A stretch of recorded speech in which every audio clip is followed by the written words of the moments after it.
Today, we are talking about what is always the most volatile thing. If you want to see people get angry, talk about the issue of life, talk about abortion. If you want to see even Christians get worked up, this is one of those things that we talk about all the time, but it has to be talked about. I want to do something a little different today. I want to talk about something positive, something exciting. I want to talk because I was talking to a friend of mine and I was really blown away with this ministry that she is doing that is really helping reach people who have either had abortions and now also people who have convinced other people to have abortions. Maybe they paid for abortions, maybe they talked them into it, whatever the case may be, to bring restoration and healing because of the words of Jesus Christ. And it's been such a really encouraging thing hearing these stories. And so I hit her. She's a friend of the show. Her name is Victoria Robinson. And I said, will you come on the show and talk about these things? But also, I want to ask her some questions as we're going into it about the political state of the pro-life movement and what has happened in the evangelical world and the pro-life stuff since Roe happened. So let's jump into this sweet episode.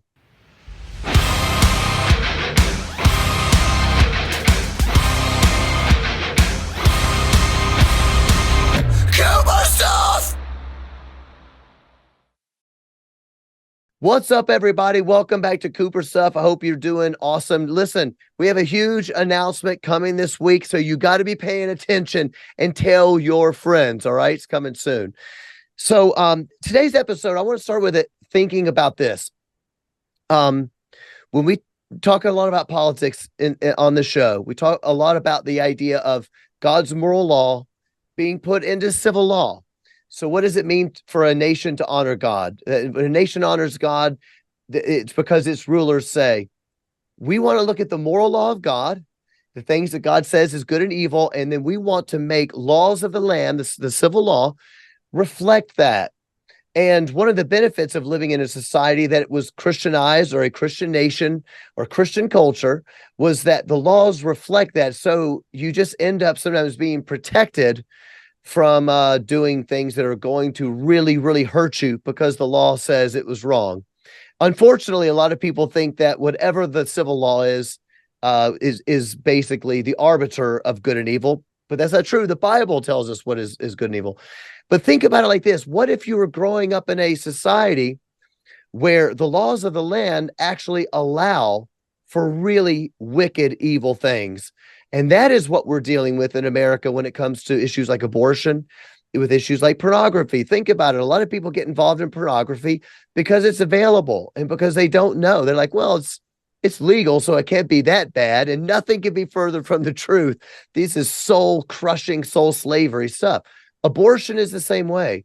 A lot of people end up having abortions and they're like, well, it's legal. So they've never had to face the absolute horror of what is happening. And so we're going to jump to an ad for the show, and then I'm going to bring my friend Victoria Robinson on to talk about this. First, check out this out from our sponsor. Let me tell you something I am passionate about, as you know. I want to see people 100% free from pornography. Not a little bit, 100% all the way free. And that is exactly what Covenant Eyes does, all right? They have been doing this for over 20 years. They've helped 1.5 million people get free from pornography addiction, and they are on your side. I have a friend who's a pastor, and I said, hey, do you know about Covenant Eyes? And he said, dude, me and all of my elders have been a part of Covenant Eyes for years. And he swears by it. He's like, this thing is serious, and it has helped lots of people in churches all around the nation. Not just churches, but churches do it, elders do it, families do it, friends do it, all right? Let me tell you, pornography is ripping families apart, and it's something that we have tolerated and we should not have tolerated, and it's something that people thought, well, if I only do a little bit, it's not going to affect me and blah, blah, blah. I personally know people whose marriages have been ripped apart because of this, all right? It is absolutely deadly, but with accountability and with the power of the Spirit, I am telling you, you can break free from this. I got good news.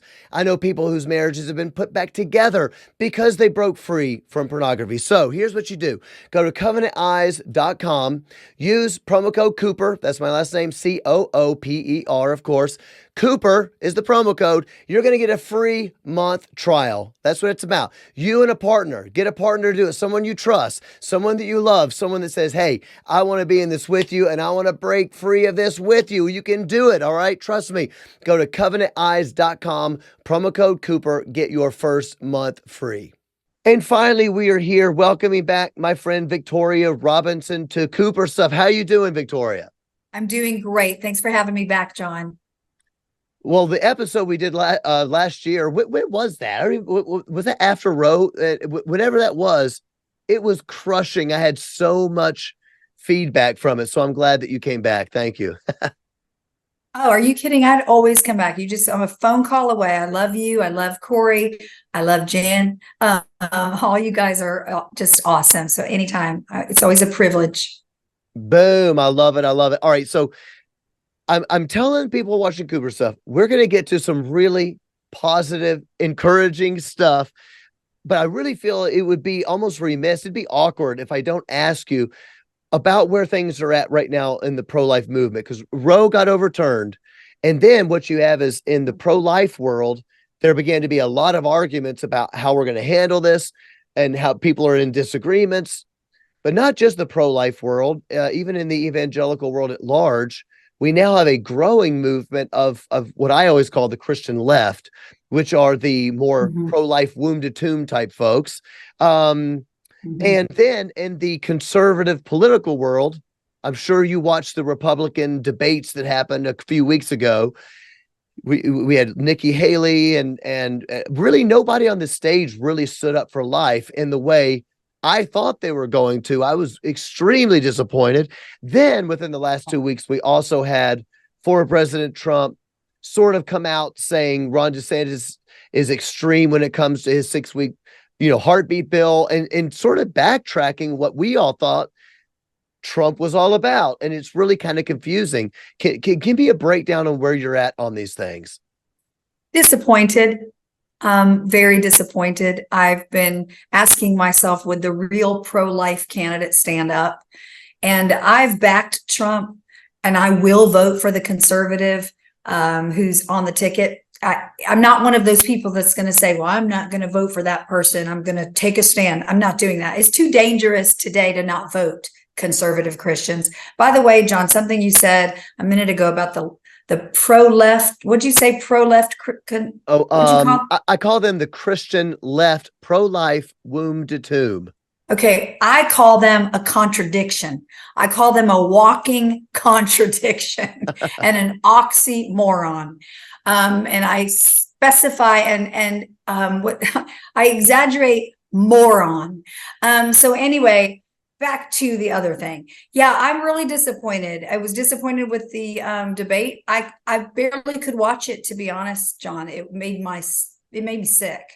And then for Trump to say what he said, although I give him credit for what he did, if it wasn't for him putting the Supreme Court justices on the bench, we would have never seen Roe overturned. We all know that. So we've got to give him credit for that. When he was the president, he did more for the pro-life cause than any president in our history. I give him that. But now I'm going, why?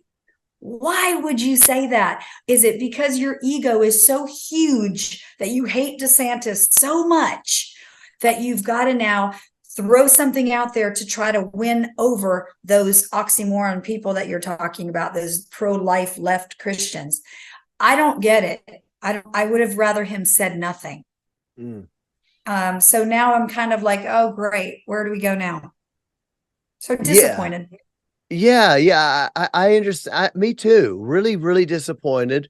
I mean, one thing I will say, and because I found out that I am not a very good political, I'm good with political philosophy. I am not good at saying who's going to win or what's happening.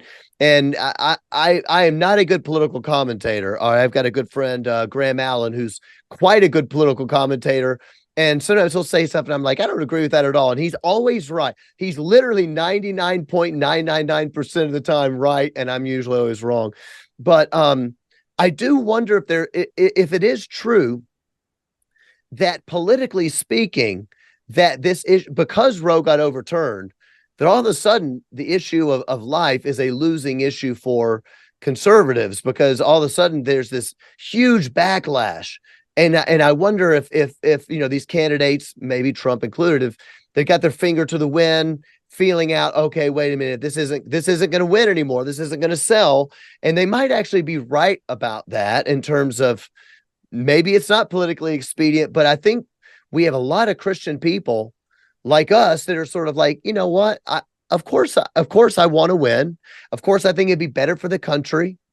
But you know what? I don't like the compromise. I want to stand up for life more than I want to win that. And that really bums me out. Yeah, it does me too, John. And I don't know a better word to say than disappointed, but there's so much work to be done. When Roe was overturned, everyone, even some in the pro-life arena, were saying, oh, we won, it's over. It's not over. We're now in a battle of 50 states. There are still young women having abortions, even in states like where I am in Tennessee, because they're just going online ordering the abortion pill.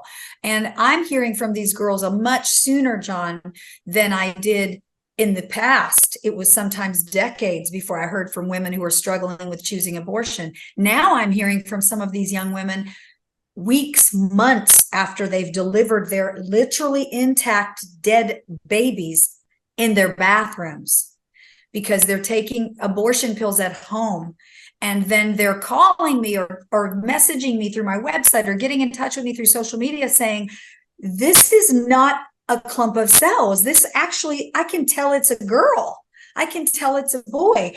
And then they're calling these abortion clinics that are saying, just flush it down the toilet. So that's a whole nother issue, that we literally have aborted children being flushed down toilets that are now in our water systems. So there are so many things that abortion, from sin to our health. If you believe in abortion up to whenever, do you believe in drinking water that is polluted with the remnants of aborted children? I mean, that should at least get you a little bit interested in the abortion pill and what's happening. But that's happening throughout this country. There's a state in Texas, I believe. Of course, they don't allow abortions now as well, but they are still having 50,000 girls having abortions because of the abortion pill. So we got a real big problem on our hands. The mental health issues we haven't even begun to see what's coming, John. So I just wish I'm just hopeful one day there's going to be a true pro-life candidate who looks at these issues and says, enough is enough.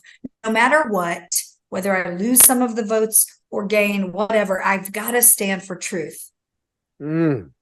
That's one of the most horrifying things I've heard in a long time. So do you think it's the case that I say this because I've heard two people say this now that I've known have been, fighting for pro-life stuff, but been very vocal, actually, very vocal pro-lifers over the last 10 years, maybe 15 years even. And on two occasions, I'm talking about people that have, put their neck on the line for the pro-life cause, are admitting now, they're saying, here's the thing, Roe got overturned.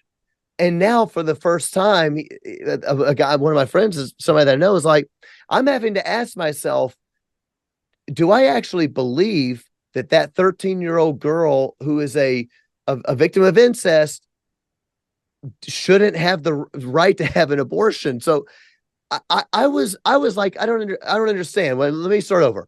You're saying that now you're not sure. It's almost like they never considered that Roe actually could ever really get overturned. So it was easy to say, oh, I'm absolutely pro-life, convinced on the pro-life issue, but I still think we need exceptions for incest, and had never considered it. Is that what's causing some of this volatility to happen, you think, in the movement? Well, I can tell you, for me, John, I've been working for 27 years now in the pro-life cause. I never thought Roe would be overturned in my lifetime. So when it was, I had to pull my car over because I got incredibly emotional thinking about my own abortion, as we talked about on your last show. and how if this had happened back then, I wouldn't have had to deal with what I went through from choosing abortion, and all the millions of women who wouldn't have had to deal with what they've dealt with. I think what happened with Roe afterwards were those people like me. Now, I took a different stand than this friend you're talking about, that you either believe life begins at conception or you don't. My heart goes out to rape victims. My gosh, that is a horrific assault against a woman. And let's string those men up. I mean, honestly, let's give them the ultimate punishment for such a horrific crime against that woman. But I've sat across from a few, and I say a few, John, because less than 1% of women who are involved in a situation of rape become pregnant. So I have met a few in my 27-year career, and I've sat across from those who have chosen life and given their babies up for adoption, and those who chose abortion. 2 examples. One woman said to me, everyone told me, Victoria, get rid of it. You don't want to be reminded. And she was 16, 17 at the time. You do not want to be reminded of this rape. Get rid of it, get rid of it. So she said, I did what those who loved me felt they were giving me the best advice. So I had the abortion.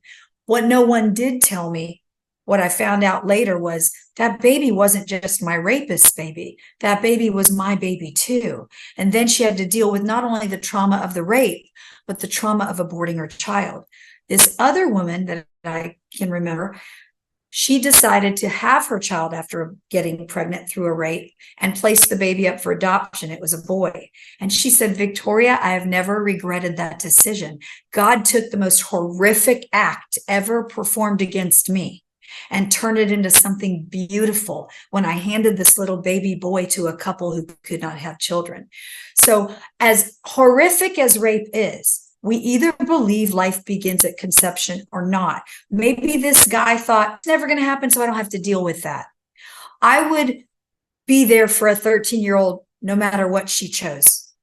I'm going to love her through it. I'm going to support her through it. But I'm not going to lie to her either. This is the most awful thing that could have ever happened to you. But let me tell you what could happen if you go in this direction, because she deserves to know the truth. So let's give the rapist or the man committing incest the ultimate punishment, instead of immediately thinking the ultimate punishment needs to be the child, because those children unborn that we are aborting are paying for the sins of their biological fathers. And I just won't ever stand up for that. All right, you guys know about my company, Hawk and Hatchet. It is so cool. Dudes love this company. Girls like it too. But today I'm specifically the dude stuff. You got to check out this hard cologne. We're running a sale on this. I don't know if you can see if you're watching the video. Look how cool this thing is. The reason hard cologne is so good is because you don't have to have a glass bottle of cologne in your gym bag or whatever it is. You go and like, great, I travel for a living. You carry this glass around and it ends up busting in your bag and everything smells like cologne. It's crazy. This is so cool because you can carry it in your pocket. It's tiny, and just the way it works is like this. You open it up, it slides down, and all you do is you rub a little bit like this, and you just rub it on you, and then all of a sudden you're like, boom, I smell amazing, and it's awesome. So check it out. We are running a sale. We have a 4-pack of these with different scents. This particular one is called Native, and they all smell amazing. So we're having a 15% off on Hawk and Hatchet 4-pack of solid cologne, exclusive for Cooper Stuff fans. And you're going to find out why it's exclusive, because the code is kind of funny. The code is I smell commies. Hello. Smelling them up in here, but I smell better now. All right. So it's exclusive for Cooper Stuff fans. And I'm telling you, it smells so good. You guys are going to love it. And it's all handmade, all natural. We make it all right here in Wisconsin. All right. So it comes with all 4 scents. And all you got to do is go to hawkandhatchet.com, use the code I smell commies. Commies is COMMIES. And you're going to get 15% off. That's $7.50 off with that discount code. Go check it out. Women, I know a lot of women watch the show too. Get it for Christmas or something like that. This is going to be running to the end of September. Get it for birthdays. Get it for Christmas. Get it because you love your man, whatever your thing is. And just check out hawkandhatchet.com. It's absolutely awesome stuff. You'll love it. Yeah, that's really powerful stuff. And we're getting really near to where this would be a great transition into the really positive stuff I want to ask you, but I still need to ask you one last question before we jump into the good stuff. Because I do really think it's pertinent that there's this. What I'm concerned about is we have an election year coming next year. Oh Lord Jesus, like come quickly, Lord. I mean, what's going to happen next year with this growing just wave against the pro-life movement because of Roe from the left? I'm concerned about this growing, what I call the Christian left. They call themselves pro-life womb to tomb. Anybody that's paying attention kind of knows that they really support pro-choice stuff, really. And so I kind of want to ask you, I have a tweet here, and I'm not asking you to comment on this tweet. This is from rapper Lecrae in 2019, but this is a good example of what I'm talking about. So this is what he tweeted. I've paid for an abortion. I regret it. I won't pretend I'm fully educated on the policy nuances or women's experiences. I just don't seem to hear the voices crying against the murder of children inside the womb, also crying about those outside the womb. So this movement is constantly kind of conflating two things. And this kind of goes back to what I started the episode saying. If you've grown up in a society that doesn't make abortion illegal, then you're sort of like numb to the horror of the slaughter of the innocent. Because what this movement is doing is conflating. They're saying, yeah, but I don't hear anybody that's talking about the slaughter of the innocent, but none of them are talking about better education for minorities or better education for this group of people or for healthcare. All they do is talk about slaughtering human beings constantly. And they don't even know the horror of what they're saying. And what I want to ask you is when did this start? I never read anything like that until 2020, right before the election. To my mind, it was brand new. Is that new? Is that old? Has it always been lingering? What's the deal with this? Well, because I've been involved in this cause for a long time. I know you've been pro-life, John, but getting involved in the pro-life cause, you learn a lot about people.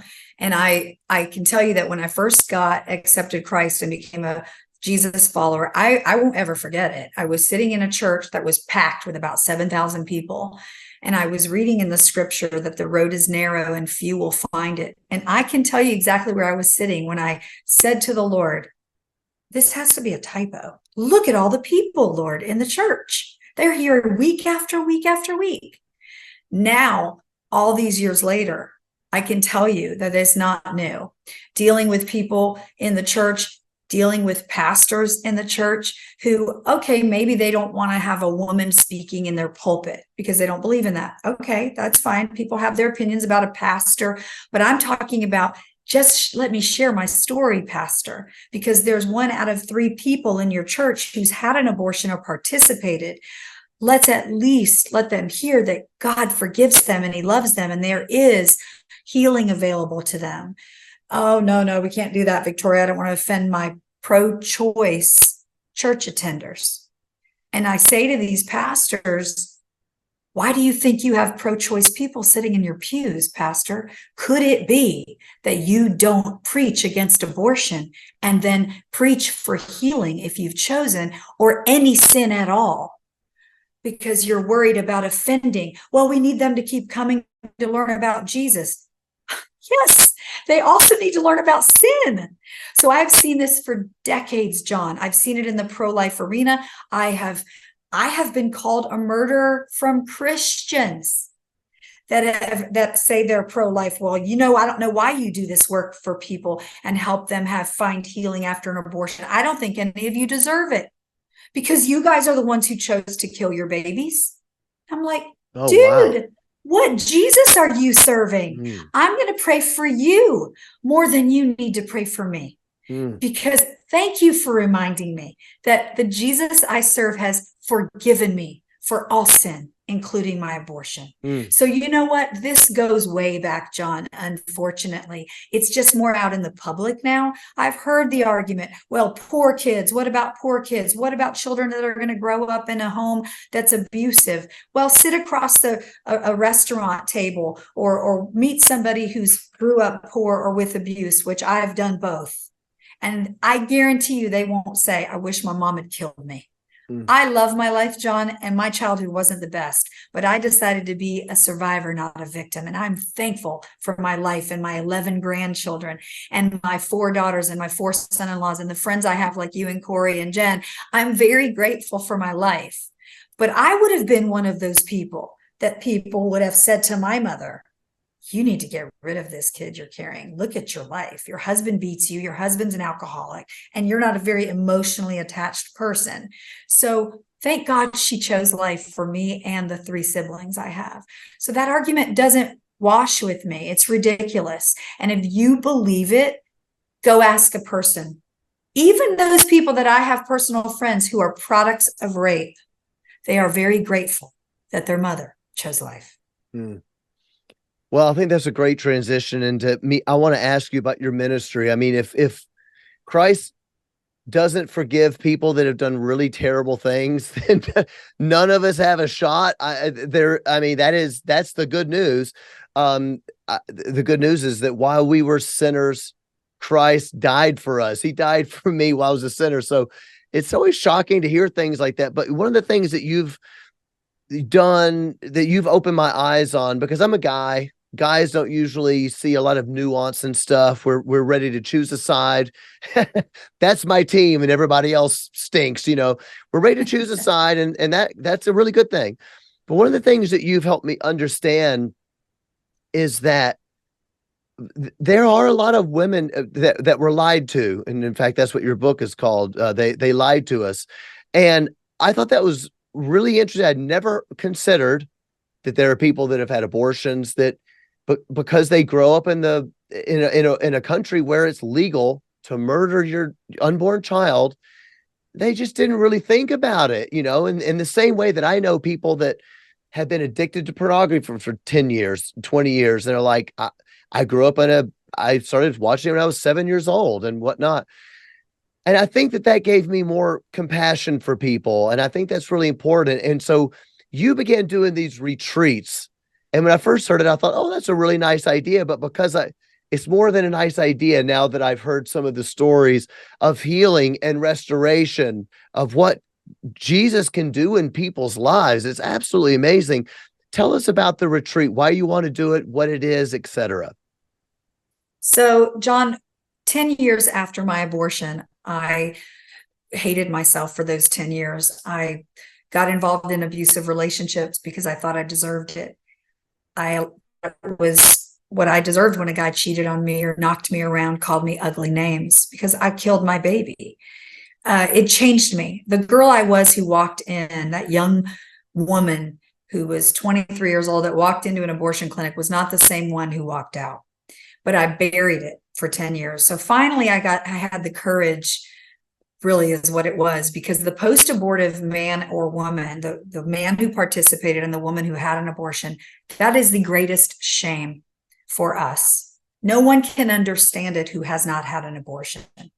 It is the one sin, even after accepting Jesus as my savior, that I still believed that was the one sin he couldn't forgive me for, John. So I did everything at the church I started going to, thinking this is where I do penance. This is where if I do enough, clean the toilets, work in the nursery, etc., then God will forgive me. Then I won't have this shame, because I know you've forgiven me for all those other things I did, Lord, but not this one. I killed my own baby. It's not natural for us to kill our children. So after 10 years, the woman that was the director of the pregnancy resource center in the town I lived just happened to attend this church I was going to. And I knew where she worked. I knew what they did there. So she started approaching me to be a volunteer, and I finally gave in. It took her 3 years, John, because no one knew my secret. And I thought, if I go there, I'm going to be reminded of what I've done. And I already think about it enough. So when I did finally go, and that's a whole other story, God story how that even happened. It's an incredible miracle. I went through volunteer training, and for 6 months, I worked with cleaning the clothes like they do. You know, they get the donations of the baby clothes, and someone's got to wash them and fold them and hang them up in the baby stores and all that. And I loved it, but I was dying inside. And I gained a little bit more trust in Mary. So I went to Mary, shut her door, and said, Mary, I had an abortion. I cannot deal with this shame and guilt anymore. Can you help me? Do you think God could really forgive me? She said, Victoria, I knew, and we're going to get help for you. And I was like, how'd she know? She said, I just knew. So we're going to get you an abortion recovery. And the very first weekend retreat that I now do was being held in Greenville, South Carolina, and they had one spot left, and it was 2 weeks later. And I went on that Thursday night, John, and I said to those two women, Carolyn and Trina, listen, I don't even know what I'm doing here. Literally, this Italian attitude I had in front of everyone. Mary said I needed to come. I've been begging God for 10 years to help me. I've been asking him to forgive me, and he hasn't done anything in response to this issue. I don't know how you're going to help me in 3 days. They just said, we're just so glad you're here. Then I wanted to punch them. They were those sweet little church ladies. On Sunday, when that retreat was over, John, I said to Trina and Carolyn, I was that, you know, that Energizer bunny, that little thing hopping around. I was like, every woman who's had an abortion needs to know about this.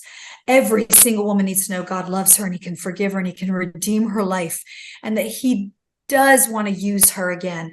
So I want you to teach me to do what you just did for me, so I can do this for others. And they both said to me, we know. We knew it when we met you, that God was going to do a big work in you, and we're going to mentor you and train you to do what we just did. And they did. And 27 years later now, I don't even know how many retreats I've done for women all across the country. And it starts on a Thursday and we end on Sunday. And there has not ever been a retreat, John, not one, in 27 years, where a woman who comes on Thursday does not leave transformed by Sunday. She may still need a little bit of help, but she's completely transformed.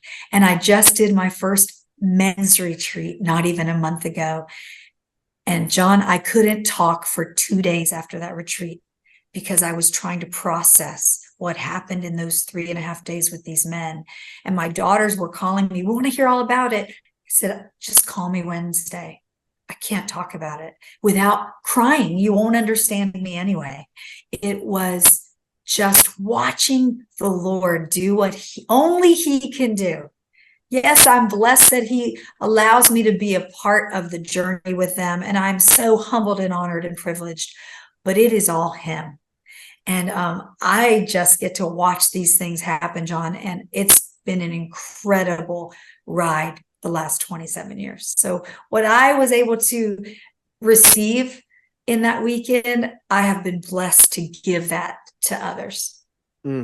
That's so cool. I didn't realize that's how it started 27 years ago. That's absolutely incredible. So tell us, tell me a story. Tell me something, whether it's from one of the women's one. Maybe we start with the women's ones so people understand, because like you had told me that, and but I didn't quite really understand until you had sent me some of the personal testimonies that had been happening recently.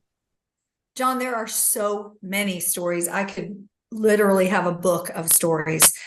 Off the top of my head, I'll give you a couple from one of the women's retreats. I had a ballet dancer who was actually a New York City ballet dancer. And the morning of her abortion, she had to dance that night. She was so traumatized by the abortion and the fact that she was literally dancing, heavily bleeding. She never danced again. She came to our retreat, went through the retreat, and then she asked if she could dedicate a ballerina dance to her aborted daughter.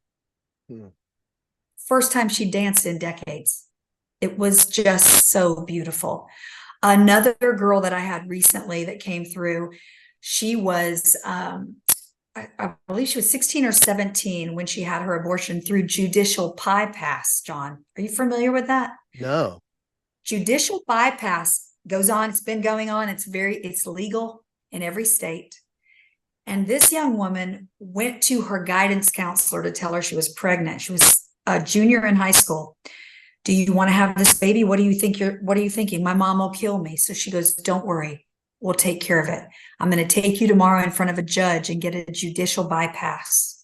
That means he signs a paper so that you have 24 hours to do whatever you want. It's like we have custody of you.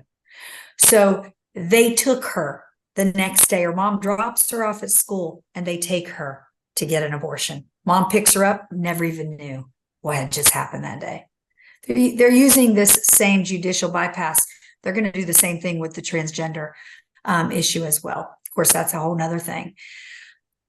So this young woman comes to the retreat. She's now 30 couple. And she comes on the Thursday night. She brings her Bible. She says, I'm going to be honest with you. My mom gave me this Bible when I was a young girl, over 13. I've never even opened it. Because it is a Bible study that we do specific to abortion trauma recovery. And I tell everyone that. I don't try to trick them in coming to one of my retreats. But I've had atheists, John, I've had agnostics come to my retreats because they'll tell me, I'm sick of feeling this way. I know one woman said to me, I know you use the stupid Bible that you believe in, but I don't care anymore. I just need help. By Sunday, they're saying, so tell me a little bit more about this Jesus guy. They can't help it because of what just happened to them. So this girl comes through on Saturday. She says, you know, I've never even asked Jesus to be a part of my life. Can I do that right now? And she did. She tells me on Saturday as well, I've been seeing a therapist for 7 years dealing with stuff in my life. When I've brought up the abortion, he has said to me, you did the right thing. It's what you needed to do. You were too young. And she's going on about the advice he's telling her. And I looked at her and I said, he's not a Christian therapist, is he? She said, no. I said, well, he's been lying to you because abortion is wrong. We cannot pretend abortion is not wrong and that we didn't take the life of another human being, our own flesh and blood. So one of the first healing processes is admitting it was a baby and you did have a choice to not do that. So I'm saying to her, yeah, I can tell he's not a Christian therapist because he's not telling you the truth. And because she was confused, why hasn't he been able to help me with this one issue? So here's what she tells me. Her life was transformed by Sunday. She has been going to him 7 years every Tuesday, John. She went on that Tuesday. She walked in with her Bible. She called to tell me this. And he says, just looks at her and says, what happened to you? She goes, wow. Don't you remember I told you I was going to that retreat to deal with stuff from my abortion? And he said, yeah. She goes, it was just this past weekend. He said, okay, but how did this happen? What happened? And you know what she said to him, John? I think one of the most powerful things I've ever heard. She said, Victoria, I looked at him and I said, I'll tell you what happened. I opened my Bible. Wow. Amazing. So she's not seeing him anymore. She's getting, but she doesn't need him for that anymore. And she said, I told her, I'm not telling you to knock your therapist. I'm not against therapists at all. But on that one issue, this is such a specific issue. That's why the retreats are designed specifically for this. People may come with other things from their life and it will help them, but we focus on the abortion issue. The men's retreat that I just had, one of the gentlemen, this guy's, I want to say late 60s, early 70s. And he says, my abortion was 46 years, 11 months, and 26 days. I can't remember exactly the days ago. He knows to the day. He goes, you know how many people know about it? I said, how many? He said, the ones of you in this room.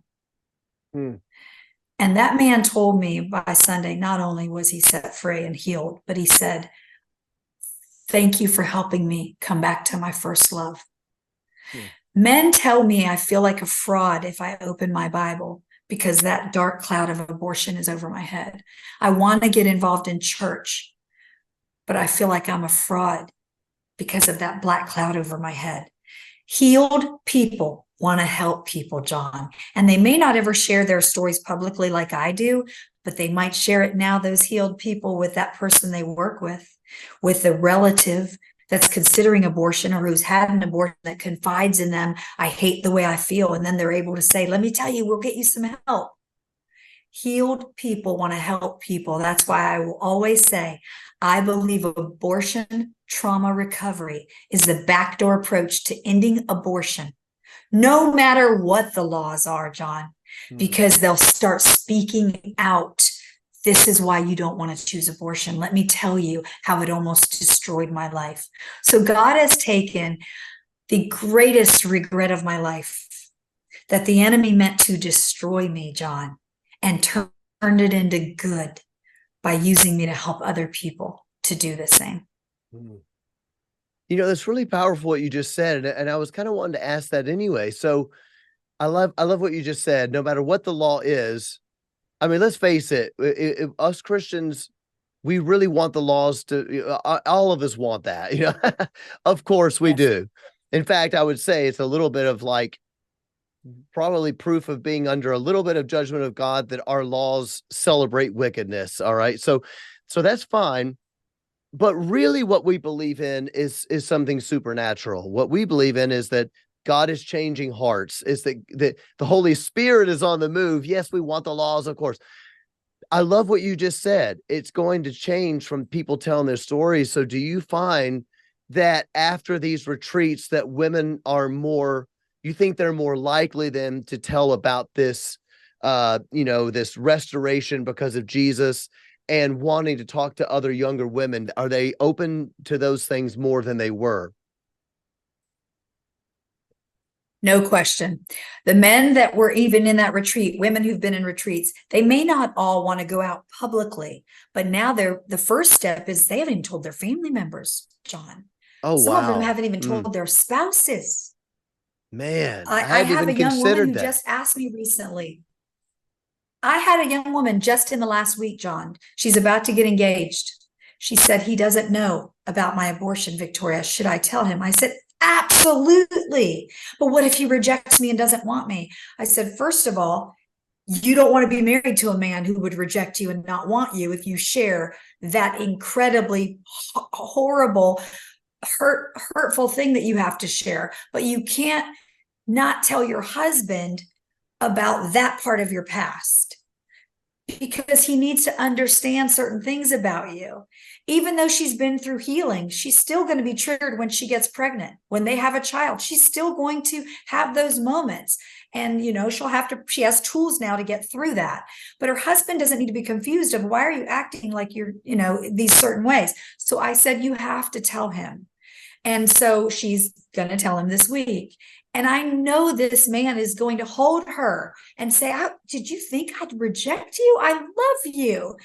Because he's a very godly young man who adores her. So, but that's the mindset of women that are post-abortive, even ones that have gone through healing. They have their moments.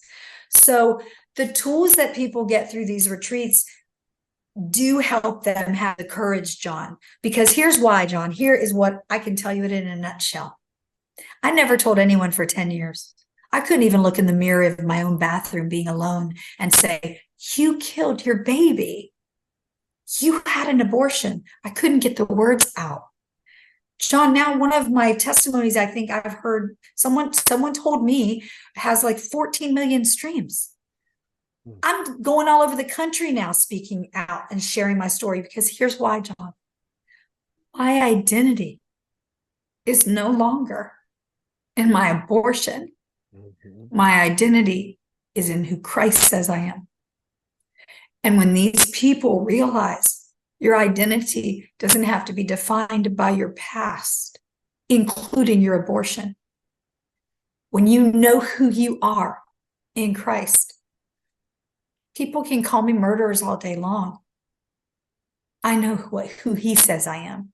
And that's what happens in these retreats. People find out he really does love me. He really does forgive, even for abortion. One of the guys, John, I got to tell you this, the retreat, his wife had an abortion their first year of their marriage. He never knew for 10 years. And she was a drug and alcohol and all this. And she was in one of her third or fourth rehabs, and he saw a notebook sitting on the nightstand. And that's where he learned about her aborting their child in the first year of marriage. Wow. So this man, we do an exercise, and I don't want to give it away because, John, there were people that heard the last show we did who contacted me, and they were at retreats since our last show because of the show we did.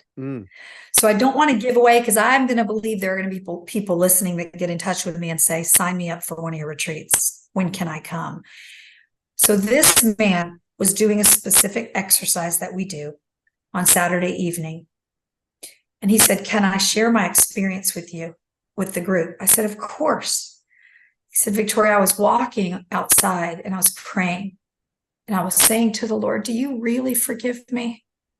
And he didn't even know.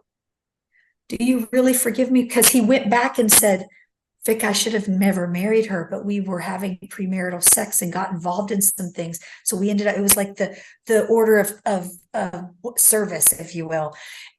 So we all have to go back. How did we get here?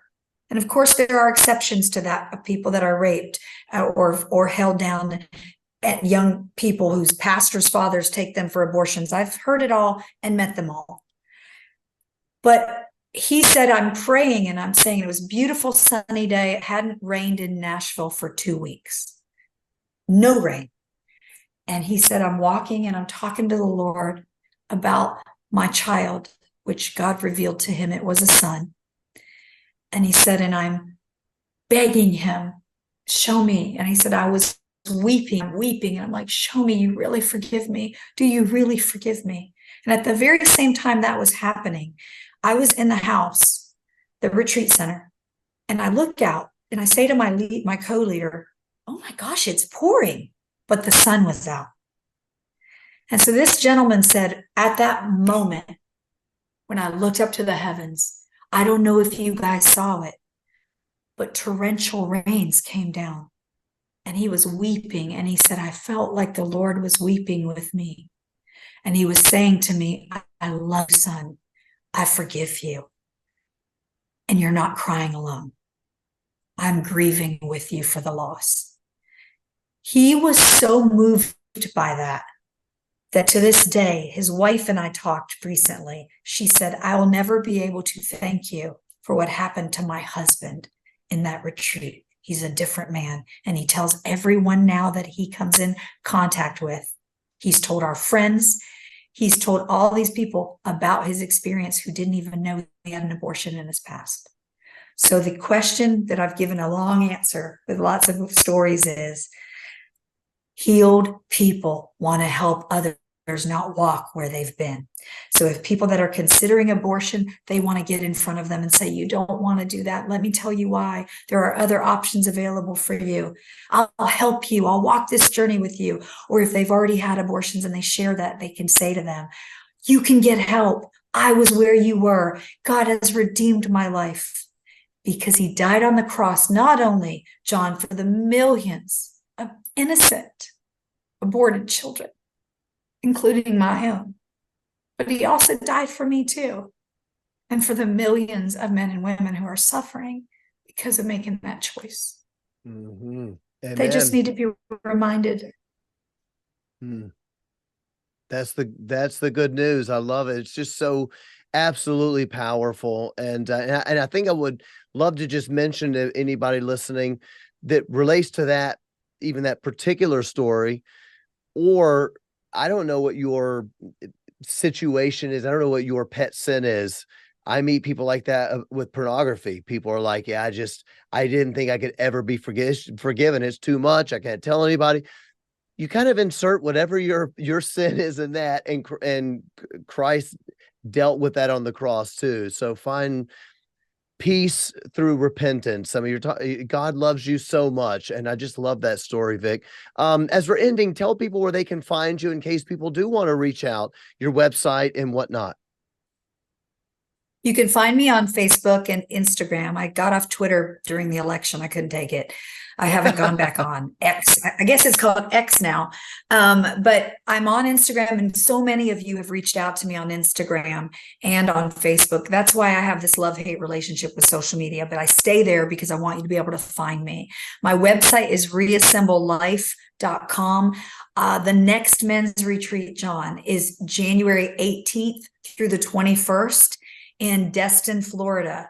I only have 2 spots left, and I only announced this 2 weeks ago. John, the men told me on Sunday, it was the very first men's retreat.